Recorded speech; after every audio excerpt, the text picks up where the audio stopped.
Hello students, Tijare क्लासेसमध्ये आपलं स्वागत आहे. आज आपण बघणार आहोत वर्ग 9चा chapter number 7 energy flow in an ecosystem यामधला बायोजिओ केमिकल सायकल आज बघणार आहोत आपण.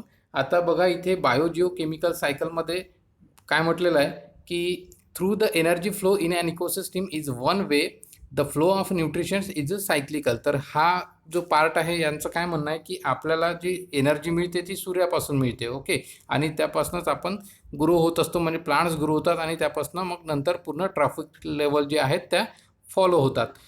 आता बाजूच्या डायग्राममध्ये तुम्हाला काय दिलेलं आहे बघा, एक म्हणजे बायोजिओ सायकलचं एक एक्झाम्पल दिलेलं आहे की तिथे तुम्ही चित्रामध्ये बघू शकता. इथे वर काय दिलेलं आहे, वर आकाश दिलेलं आहे. Okay, sky, this is a sky. ही माती आहे, सॉईल, आणि हे आहे पाणी, आणि हे आहे जंगल.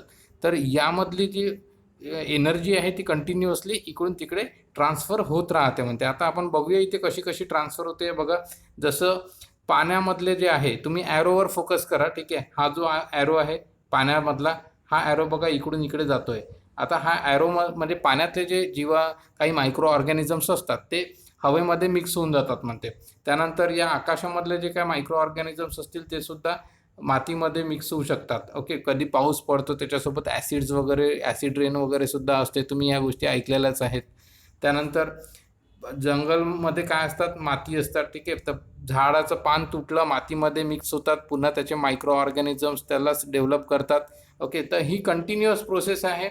इकडून तिकडे असं हे चालू असतं, एका ट्रॉफिक लेवलमधून दुसऱ्या ट्रॉफिक लेवलमध्ये सुद्धा त्याचं चालू असतं. आणि बायोजिओ केमिकल सायकलसुद्धा ही प्रोसेसमध्ये नेहमीच असते. आता इथे बघा काय म्हटलेलं आहे पुढे आपल्याला, nutritions necessary for the growth of organisms are continuously transferred from abiotic to biotic factors and biotic to abiotic factors within an ecosystem. आता बघा, बायोटिक म्हणजे काय की ज्याच्यामध्ये जीव आहे, आणि अबायोटिक म्हणजे ज्याच्यामध्ये जीव नाही.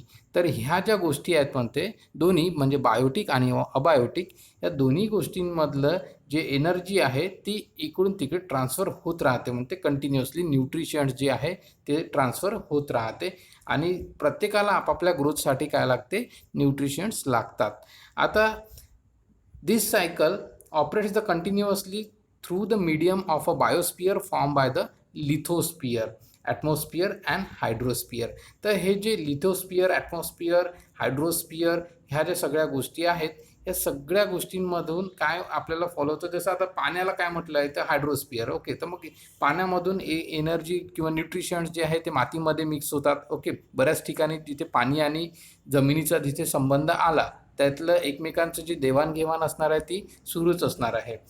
त्यानंतर पुढे बघूया, the recycling of the biological, geological and chemical resources of the nutritions in this process the complex process and depend upon the level of energy transfer in the ecosystem.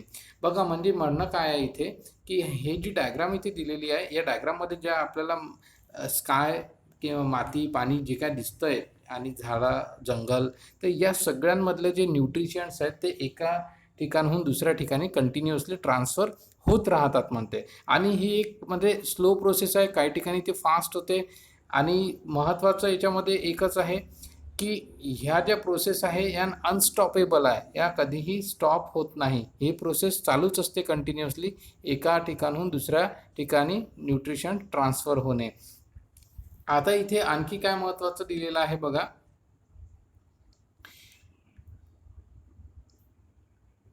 की ही जी प्रोसेस आहे म्हणजे नेमकं समजा आता आपण एखादा स्पेसिफिक यातलं example घेतलं की मातीमधून न्यूट्रिशन्स कुठे ट्रान्सफर होतात एक्झॅक्टली, तर हे डिपेंड करतं की काही त्यातले स्कायमध्ये जातील.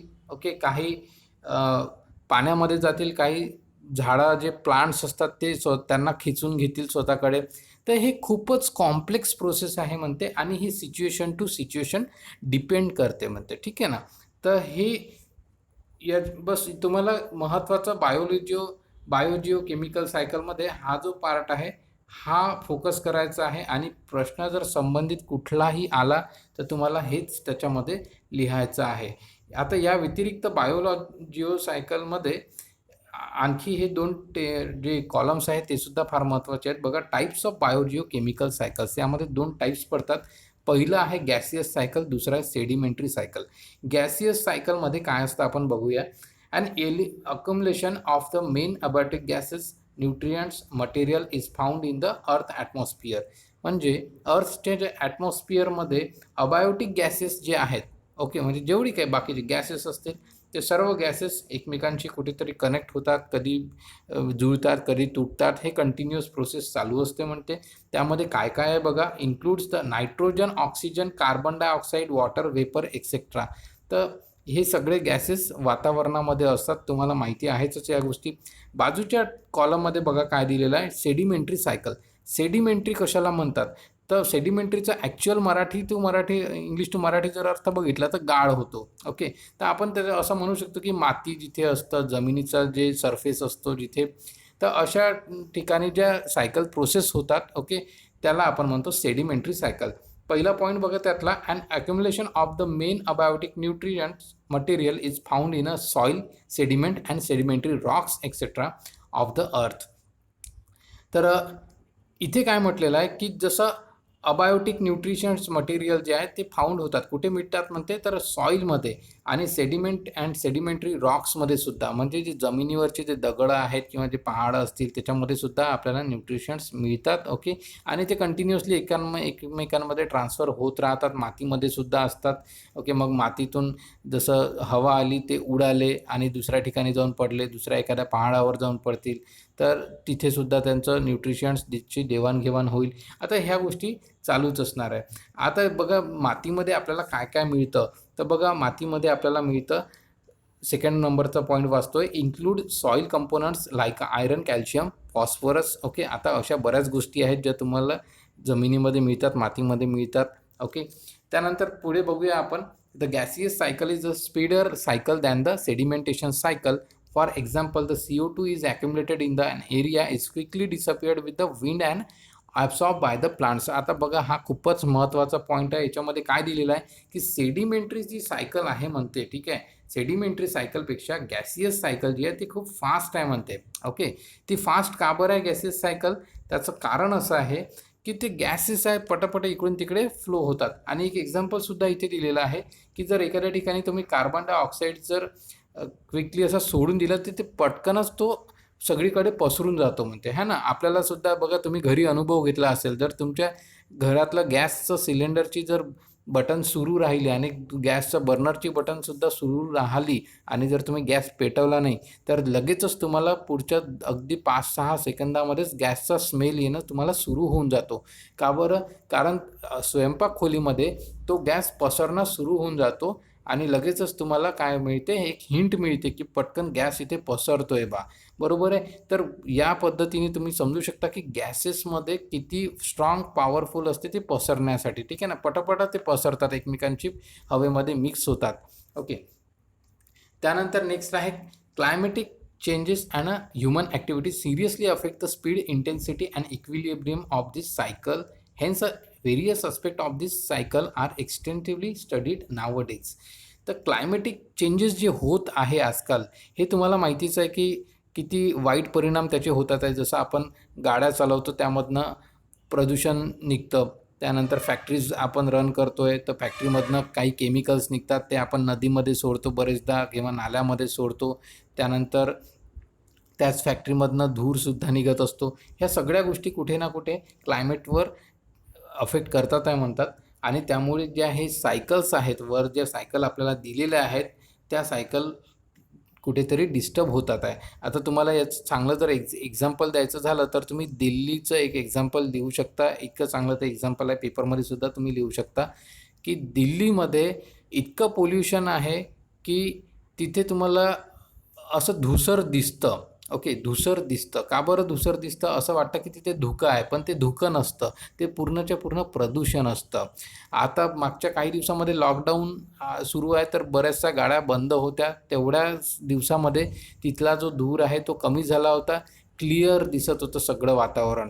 आणि तुम्हाला आणखी एक महत्त्वाचं जनरल नॉलेजसाठी सांगतोय की पहिलेच्या गाड्या येत होत्या टू व्हीलर्स, त्या गाड्यांना हेडलाईट चालू करायचा की बंद ठेवायचा याची एक स्विच येत होता. आता ज्या नवीन गाड्या येतात आहे त्याच्यामध्ये असा स्विच दिलेला नाही आहे. का तर कारण असं आहे की रस्त्यावरचं प्रदूषण आता वाढतं आहे आणि आपली गाडी दुरून दिसावी, लक्षात यावी समोरच्या वाहनांनासुद्धा, म्हणून दिवसासुद्धा चालू राहायला पाहिजे लाईट. म्हणजे तुम्ही गाडी जेव्हाही चालवाल तेव्हा तो लाईट सुरू असला पाहिजे.